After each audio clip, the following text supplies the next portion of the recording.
Good morning students. Dear student, last video में हमने आपको काम चक्र के बारे में बताया। काम चक्र का सर्वप्रथम जो अध्ययन किया गया वो क्रेसुलेसी कुल के पादपों में किया गया। क्रेसुलेसी कुल के पादपों में किया गया। काम चक्र जो है वो यक्का है, अनानास का पौधा है, अगेव का पादप है, नागफनी का पादप है, इकाइनोकैक्टस का पादप है या क्रेसुला का पादप जो होता है उनमें काम चक्र पाया जाता है। काम चक्र मुख्यतः शुष्क वातावरण में पाए जाने वाले पादपों में पाया जाता है। काम चक्र के पादपों की पत्तियां मांसल और कैसी होती है? गूदेदार होती है। जिन पादपों में काम चक्र पाया जाता है अर्थात क्रूसिलेशियन अम्ल उपापचय चक्र पाया जाता है, उनकी पत्तियां मांसल और कैसी होती है? गूदेदार होती है। इन पादपों की पत्तियों में उपस्थित रंध्र रात्रि के दौरान क्या है? खुलते हैं तथा दिन के समय में इनके रंध्र क्या हो जाते हैं? बंद हो जाते हैं। अर्थात काम चक्र वाले पादपों की पत्तियों में उपस्थित रंध्र रात्रि के दौरान क्या है? खुलते हैं। इसलिए इस प्रकार के रंध्रों को तिमिर सक्रिय रंध्र कहा जाता है। कौन से रंध्र कहा जाता है? तिमिर सक्रिय रंध्र कहा जाता है। इन पादपों की पत्तियां रात्रि में ऑक्सीजन गैस का अवशोषण करती है। देखिए, काम चक्र वाले पादपों की जो पत्तियां होती हैं वो रात्रि के दौरान, ठीक है, काम चक्र वाले पादपों की जो पत्तियां होती हैं, ये काम चक्र वाले पौधे हैं, उनकी जो पत्तियां होती हैं उन पत्तियों में उपस्थित पर्णमध्योतक, पत्तियों में उपस्थित पर्णमध्योतक वायुमंडलीय कार्बन डाइऑक्साइड को क्या करता है? ग्रहण करता है। किसको ग्रहण करता है? वायुमंडलीय कार्बन डाइऑक्साइड को ग्रहण करता है। पर्णमध्योतक में उपस्थित फास्फोइनोल पाइरुविक अम्ल उस कार्बन डाइऑक्साइड को ग्रहण करता है। ठीक है, अर्थात काम चक्र वाले पादपों की पत्तियां में उपस्थित पर्णमध्योतक के द्वारा वायुमंडलीय कार्बन डाइऑक्साइड को फास्फोइनोल पाइरुविक अम्ल द्वारा फास्फोइनोल पाइरुवेट कार्बोक्सिलेज एंजाइम की उपस्थिति में, कार्बोक्सिलेज एंजाइम की उपस्थिति में फास्फोइनोल पाइरुविक अम्ल कार्बन डाइऑक्साइड को ग्रहण कर लेती है, जिससे फास्फोइनोल पाइरुविक अम्ल ऑक्सैलो एसिटिक अम्ल में परिवर्तित हो जाता है। फास्फोइनोल पाइरुविक अम्ल में 3 कार्बन परमाणु होते हैं, ऑक्सैलो एसिटिक अम्ल में 4 कार्बन परमाणु होते हैं। देखिए, रात्रि के दौरान ये पादपों के, मैंने अभी आपको बताया, रंध्र खुलते हैं और खुलने पर ये वायुमंडलीय कार्बन डाइऑक्साइड को, इन पादपों की पर्णमध्योतक की कोशिकाएं कार्बन डाइऑक्साइड को ग्रहण करती है। ठीक है, पर्णमध्योतक की कोशिका में उपस्थित फास्फोइनोल पाइरुविक अम्ल वायुमंडलीय कार्बन डाइऑक्साइड को ग्रहण करते हैं। किसकी उपस्थिति में? फास्फोइनोल पाइरुविक कार्बोक्सिलेज एंजाइम की उपस्थिति में ग्रहण करता है, जिससे फास्फोइनोल पाइरुविक अम्ल ऑक्सैलो एसिटिक अम्ल में परिवर्तित हो जाता है। ठीक है, तथा ऑक्सैलो एसिटिक अम्ल का अपचयन होने पर ऑक्सैलो एसिटिक अम्ल किस में परिवर्तित हो जाता है? मैलिक अम्ल में परिवर्तित हो जाता है। किसमें परिवर्तित हो जाता है? मैलिक अम्ल में परिवर्तित हो जाता है। अर्थात यहां तक क्या है? रात्रि के दौरान कार्बन डाइऑक्साइड का क्या होता है? स्थिरीकरण होता है। काम चक्र वाले पादपों में कार्बन डाइऑक्साइड का स्थिरीकरण रात्रि के दौरान होता है। ठीक है, तथा मैलिक अम्ल जो होता है, ये मैलिक अम्ल जो होता है इसका बाद में क्या होता है? अपचयन होता है। अर्थात यहां से कार्बन डाइऑक्साइड क्या हो जाती है? बाहर निकल जाती है।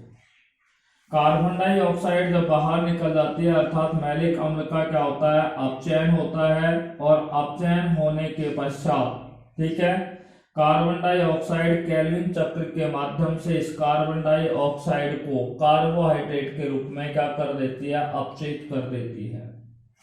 ठीक है, अर्थात रात्रि के दौरान, ठीक है, काम चक्र वाले पादपों में कार्बन डाइऑक्साइड का स्थिरीकरण होता है तथा दिन के समय में मैलिक अम्ल का क्या होता है, अपचयन होता है, अर्थात कार्बन का अपचयन होता है और शर्करा का क्या होता है, निर्माण होता है। ये काम चक्र वाले पादपों की एक महत्वपूर्ण विशेषता है। आपसे पूछा जाए कि काम चक्र वाले पादपों की मुख्य विशेषता क्या है, तो काम चक्र पादप जो होते हैं वो रात्रि के दौरान कार्बन डाइऑक्साइड का स्थिरीकरण करते हैं तथा दिन के समय में मैलिक अम्ल का अपचयन होता है, अर्थात कार्बन का अपचयन और शर्करा का क्या होता है, निर्माण होता है। ठीक है, इसी के साथ हमारा ये काम चक्र जो हमने लास्ट वीडियो में आपसे पढ़ा था उसकी हमने दोबारा से दोहरान कर दिया है। आज इस पाठ का केवल एक टॉपिक शेष बचा है जिसका नाम है प्रकाश श्वसन। तो आज जो हम अध्ययन करेंगे वो प्रकाश श्वसन पर करेंगे। प्रकाश श्वसन एक बहुत ही इंपॉर्टेंट टॉपिक है, बोर्ड एग्जाम में इसको कई बार क्या है, पूछा जा चुका है। ठीक है, तो आज बात करते हैं प्रकाश श्वसन के बारे में। Subject biology, class 12th, lesson number 10, नाम है फोटोसिंथेसिस। फोटोसिंथेसिस और आज का मेन टॉपिक है जिस पर हम बात करने जा रहे हैं, फोटो रेस्पिरेशन। फोटो रेस्पिरेशन, प्रकाश श्वसन। ठीक है, देखिए सबसे पहले बात करते हैं प्रकाश श्वसन की खोज किसने की और यह किन पादपों में पाया जाता है या पादप के किस भाग में ये प्रकाश श्वसन की क्रिया पूर्ण होती है। ठीक है, देखिए प्रकाश श्वसन की जो खोज की गई थी वो सबसे पहले 1963 में क्रॉटको नामक वैज्ञानिक ने की। तो प्रकाश श्वसन की खोज किसके द्वारा की गई, क्रॉटको नाम के वैज्ञानिक के द्वारा की गई। क्रॉटको नाम के वैज्ञानिक ने प्रकाश श्वसन की खोज 1963 के अंदर की। ठीक है, प्रकाश श्वसन जो होता है वो मुख्यतः C3 पादपों के अंदर पाया जाता है। प्रकाश श्वसन मुख्यतः कौन से पादपों में पाया जाता है, C3 पादपों के अंदर। मुख्य रूप से C3 पादपों में प्रकाश श्वसन की क्रिया क्या है, पाई जाती है। देखिए प्रकाश श्वसन पादपों के किस कोशिकांगों में संपन्न होता है, तो प्रकाश श्वसन जो होता है वो पादपों के मुख्य रूप से 3 कोशिकांगों में पूर्ण होता है। Number 1 mitochondria. ठीक है, प्रकाश श्वसन की जो क्रिया होती है वो माइटोकॉन्ड्रिया में संपन्न होती है। नंबर 2 हरित लवक के अंदर माइटोकॉन्ड्रिया यानी कि प्रकाश श्वसन की क्रिया पूर्ण होती है। तीसरा है प्रकाश श्वसन की जो क्रिया होती है वो पर ऑक्सीसोम के अंदर क्या होती है, पूर्ण होती है। ये 3 ऐसे कोशिकांग होते हैं कोशिका के जिनके अंदर प्रकाश श्वसन की क्रिया क्या होती है, पूर्ण होती है। तो प्रकाश श्वसन की क्रिया आपसे पूछा जाए कि प्रकाश श्वसन की क्रिया कहाँ संपन्न होती है, तो माइटोकॉन्ड्रिया, हरित लवक और परऑक्सीसोम्स, इन 3 कोशिकांगों के अंदर प्रकाश श्वसन की क्रिया क्या होती है, पूर्ण होती है। देखिए प्रकाश श्वसन के बाद हम यहाँ पर बात करते हैं कि प्रकाश श्वसन किसे कहते हैं, मीनिंग ऑफ फोटो रेस्पिरेशन। देखिए आप अच्छी तरीके से जानते हो कि जो पादप होते हैं, पादपों की पत्तियां जो होती हैं उनमें प्रकाश संश्लेषी भाग होता है। ये प्रकाश संश्लेषी भाग होता है। कौन सा भाग होता है, प्रकाश संश्लेषी भाग। अर्थात पौधों की पत्तियों में पर्णरहित पाया जाता है, हरित लवक पाया जाता है, जो प्रकाश संश्लेषी भाग होता है। यह प्रकाश संश्लेषी भाग जो होता है वो सूर्य के प्रकाश के विकिरणों को अर्थात प्रकाश ऊर्जा को क्या करता है, ग्रहण करता है। कौन सी ऊर्जा को ग्रहण करता है, प्रकाश ऊर्जा को ये क्या करता है, ग्रहण करता है। तो पादपों के प्रकाश संश्लेषी भाग प्रकाश ऊर्जा को ग्रहण कर, ठीक है, श्वसन की क्रिया के दौरान कौन सी गैस ग्रहण करते हैं, ऑक्सीजन ग्रहण करते हैं और इन पादपों में यह ऑक्सीजन कार्बनिक पदार्थों का क्या करते हैं, ऑक्सीकरण करती है। ऑक्सीजन कार्बनिक पदार्थों का ऑक्सीकरण करती है और ऑक्सीकरण करने पर कार्बन डाइऑक्साइड गैस क्या होती है, मुक्त होती है, उत्सर्जित होती है। ठीक है, परंतु इस दौरान ऊर्जा जो होती है, एनर्जी जो होती है, वह मुक्त नहीं होती है। ठीक है, यहाँ पर ऊर्जा मुक्त नहीं होती है, कार्बन डाइऑक्साइड जरूर मुक्त होती है, यानी कि ऊर्जा जरूर बाहर नहीं निकलती है परंतु कार्बन डाइऑक्साइड बाहर निकलती है। इस संपूर्ण क्रिया को क्या कहा जाता है, प्रकाश श्वसन कहा जाता है। प्रकाश श्वसन की परिभाषा क्या हुई कि पादप का प्रकाश संश्लेषी भाग प्रकाश ऊर्जा द्वारा, ठीक है, श्वसन की क्रिया में ऑक्सीजन गैस लेकर कार्बनिक पदार्थों का ऑक्सीकरण करता है, जिसके फलस्वरूप कार्बन डाइऑक्साइड का तो निर्माण होता है परंतु ऊर्जा का निर्माण नहीं होता है। इस क्रिया को प्रकाश श्वसन की क्रिया कहा जाता है। पौधे जो होते हैं उनके अंदर प्रकाश संश्लेषी भाग होता है। प्रकाश संश्लेषी भाग प्रकाश ऊर्जा को ग्रहण करता है। प्रकाश ऊर्जा को जब ये ग्रहण करते हैं तो ये कार्बनिक पदार्थों का ऑक्सीकरण करते हैं। कार्बनिक पदार्थों का जब ऑक्सीकरण होता है तो कार्बन डाइऑक्साइड मुक्त होती है और ऊर्जा मुक्त नहीं होती है। ठीक है, इस क्रिया को प्रकाश श्वसन की क्रिया कहा जाता है। ठीक है, तो प्रकाश श्वसन की परिभाषा क्या हुई कि पौधे का प्रकाश संश्लेषी भाग प्रकाश ऊर्जा को ग्रहण कर, ठीक है, श्वसन की क्रिया में ऑक्सीजन गैस कार्बनिक पदार्थों का ऑक्सीकरण करती है, जिससे कार्बन डाइऑक्साइड गैस तो मुक्त होती है परंतु ऊर्जा मुक्त नहीं होती है, जिसे प्रकाश श्वसन कहते हैं। आपने देखा कि प्रकाश श्वसन की क्रिया के दौरान ऊर्जा मुक्त नहीं होती है और जब ऊर्जा मुक्त नहीं होती है तो उसे हम इस प्रकार की ऊर्जा को नष्टकारी क्रिया कहा जाता है। नष्टकारी क्रिया कहा जाता है या इसे इंग्लिश में डेमोलिश रिएक्शन कहा जाता है। ठीक है, डेमोलिश रिएक्शन या नष्टकारी क्रिया किसे कहते हैं, तो आप लिखेंगे प्रकाश श्वसन की क्रिया के दौरान ऊर्जा मुक्त नहीं होती है, उसे नष्टकारी क्रिया या डेमोलिश रिएक्शन कहा जाता है। ठीक है, देखिए प्रकाश श्वसन के बाद हम बात कर रहे हैं, एक वैज्ञानिक हुए थे 1920 के अंदर जिसका नाम था ऑटो बार बर्ग। ठीक है, 1920 में ऑटो बार बर्ग नामक वैज्ञानिक ने बताया था कि जो पौधे होते हैं, पौधों में ऑक्सीजन उपस्थित होती है। पौधों में क्या उपस्थित होती है, ऑक्सीजन गैस क्या होती है, उपस्थित होती है। जब पौधों में ऑक्सीजन गैस उपस्थित होती है तो पादपों में प्रकाश संश्लेषण की दर जो होती है, रेट ऑफ फोटोसिंथेसिस जो होती है, वो कैसी हो जाती है, कम हो जाती है। और ऑक्सीजन के इसी प्रभाव को क्या कहा जाता है, बार बर्ग प्रभाव कहा जाता है। कौन सा प्रभाव कहा जाता है, बार बर्ग प्रभाव कहा जाता है। तो बार बर्ग प्रभाव किसे कहते हैं, तो आप लिखेंगे कि पादपों में ऑक्सीजन की उपस्थिति में प्रकाश संश्लेषण की दर कैसी हो जाती है, कम हो जाती है। इस प्रभाव को ही क्या कहा जाता है, बार बर्ग प्रभाव कहा जाता है। तो मैंने आपको बताया 1920 में ऑटो बार बर्ग ने ये बताया कि पौधे के अंदर जब ऑक्सीजन उपस्थित होती है तो उपस्थित होने के कारण प्रकाश संश्लेषण की दर कैसी हो जाती है, कम हो जाती है।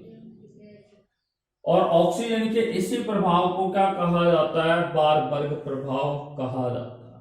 तो बार बर्ग प्रभाव की परिभाषा एक बार हम फिर दोबारा रिपीट कर रहे हैं कि पादपों में ऑक्सीजन की उपस्थिति होने के कारण पादपों में प्रकाश संश्लेषण की दर क्या हो जाती है, कम हो जाती है। ठीक है, और ऑक्सीजन की इस प्रभाव को ही क्या कहा जाता है, बार बर्ग प्रभाव कहा जाता है। ठीक है, या ऑक्सीजन की इस उपस्थिति को ही क्या कहा जाता है, बार बर्ग प्रभाव कहा जाता है। देखिए उसके बाद एक वैज्ञानिक हुए थे जिनका नाम था ओरेगन। क्या नाम था वैज्ञानिक का, ओरेगन। ठीक है, और दूसरा इनके एक साथी वैज्ञानिक थे जिनका नाम था बोह्र। ओरेगन और बो नाम के दो वैज्ञानिक थे, ठीक है। इन्होंने ये बार वर्ग प्रभाव का स्पष्टीकरण किया। ओरेगन और बो नामक वैज्ञानिक ने बार वर्ग प्रभाव का क्या किया था, स्पष्टीकरण दिया। और इन्होंने बताया, ध्यान से सुनना, इन्होंने क्या बताया जी, ध्यान से सुनना। इन्होंने ये बताया कि पादपों में, ठीक है, जो ऑक्सीजन और कार्बन डाइऑक्साइड होती है, पादपों में क्या होती है, ऑक्सीजन की सांद्रता भी होती है, कार्बन डाइऑक्साइड की सांद्रता भी होती है। तो पादपों में ऑक्सीजन और कार्बन डाइऑक्साइड जो होते हैं, इन दोनों के अंदर रूबिस्को के लिए, रूबिस्को को प्राप्त करने के लिए प्रतिस्पर्धा होती है। रूबिस्को को प्राप्त करने के लिए क्या होती है, प्रतिस्पर्धा होती है। ओरेगन और बो ने बताया कि पादपों में ऑक्सीजन और कार्बन डाइऑक्साइड दोनों ही पाए जाते हैं, और ये दोनों क्या करते हैं, ऑक्सीजन और कार्बन डाइऑक्साइड होते हैं, ये रूबिस्को को प्राप्त करने के लिए प्रतिस्पर्धा रखते हैं। यदि पादपों में कार्बन डाइऑक्साइड की सांद्रता क्या हुई, अधिक हुई, पादपों में कार्बन डाइऑक्साइड की सांद्रता अधिक होगी, तो रूबिस्को जो होता है वो कार्बोक्सिलेज एंजाइम के रूप में क्या करता है, कार्य करता है। रूबिस्को किसके एंजाइम के रूप में कार्य करता है, कार्बोक्सिलेज के रूप में क्या करता है, कार्य करता है, ठीक है। परंतु यदि ऑक्सीजन की सांद्रता अधिक हुई, ठीक है, पादपों में किसकी सांद्रता अधिक हुई, ऑक्सीजन की सांद्रता हुई, तो रूबिस्को जो होता है, इसमें कार्बोक्सिलेज एंजाइम होता है, वह कार्बोक्सिलेज एंजाइम ऑक्सीजनेज एंजाइम में क्या हो जाता है, परिवर्तित हो जाता है, ऑक्सीजनेज एंजाइम में परिवर्तित हो जाता है, ठीक है। और कार्बोक्सिलेज एंजाइम, मैंने आपको बताया यदि पादपों में ऑक्सीजन की सांद्रता अधिक है तो कार्बोक्सिलेज एंजाइम किस में बदल जाता है, ऑक्सीजनेज एंजाइम में बदल जाता है, जिसके फलस्वरूप रूबिस्को ऑक्सीकृत होकर, ठीक है, रूबिस्को ऑक्सीकृत होकर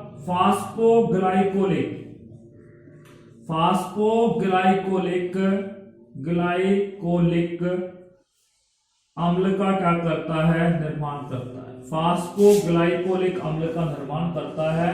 फास्फोग्लाइकोलिक में कार्बन के परमाणुओं की संख्या कितनी होती है, 2 होती है, इसलिए इस चक्र को क्या कहा जाता है, C2 चक्र भी कहा जाता है।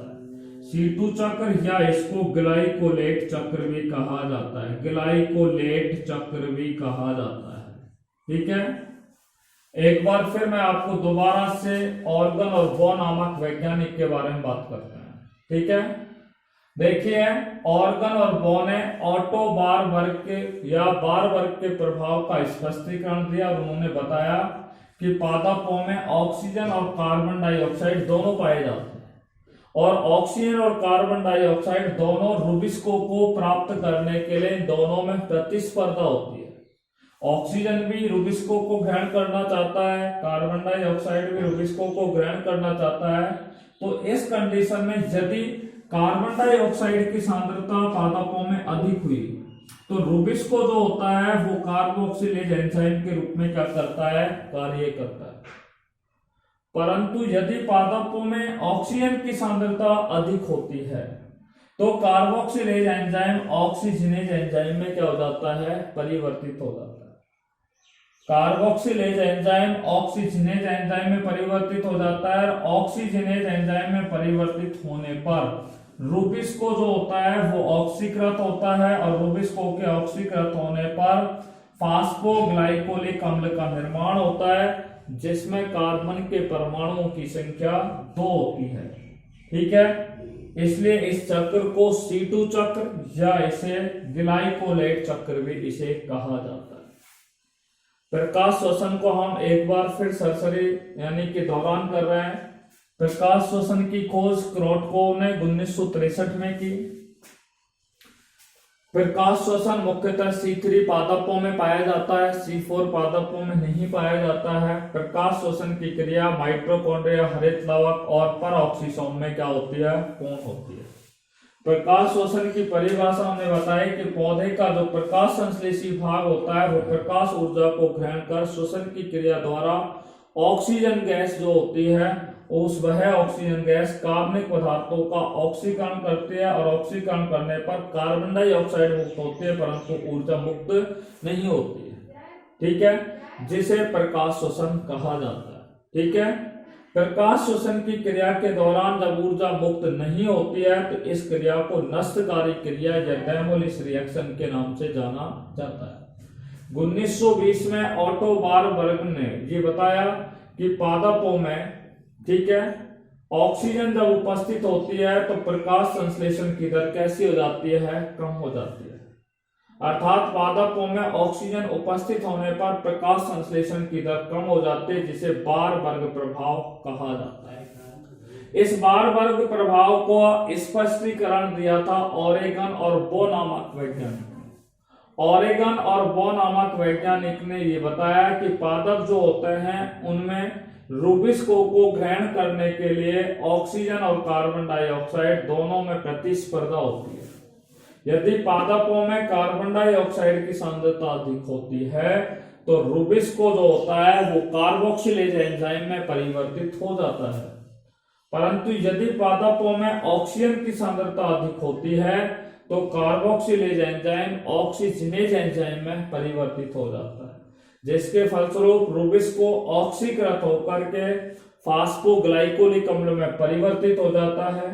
फास्फोग्लाइकोलिक में कार्बन के 2 परमाणु होते हैं, इसलिए इसे C2 चक्र भी कहा जाता है या इसे ग्लाइकोलेट चक्र भी कहा जाता है। ठीक है, आपने देखा कि प्रकाश संश्लेषण वाले पार्ट के अंदर हमने कई चक्रों पर बात की है, C2 चक्र, C3 चक्र, C4 चक्र और काम चक्र। इन 4 चक्रों पर आपसे चर्चा की। ठीक है, इस चैप्टर के अंदर से मेजर क्वेश्चन आपकी बोर्ड एग्जाम में कई बार क्या है पूछ लिया जाता है। ठीक है, ये क्या है, इसमें से मेजर क्वेश्चंस आपके क्या है पूछे जाएंगे, इसलिए आपको हम बता दें इसमें आपको C3, C4, C2 या काम चक्र, ये चारों ही चक्र इंपॉर्टेंट है। साथ में चक्रीय और अचक्रीय फास्फोरिलीकरण की क्रिया भी ये दोनों बिंदु भी परीक्षा के लिहाज से बहुत ही इंपॉर्टेंट है। ठीक है, देखिए इसी के साथ आपका लेसन नंबर 10 जिसका नाम फोटोसिंथेसिस प्रकाश संश्लेषण था वो समाप्त हुआ। यदि आपको किसी प्रकार की समस्या है तो you will contact on my WhatsApp number, ठीक है, and you will solve your problem. Thanks very much.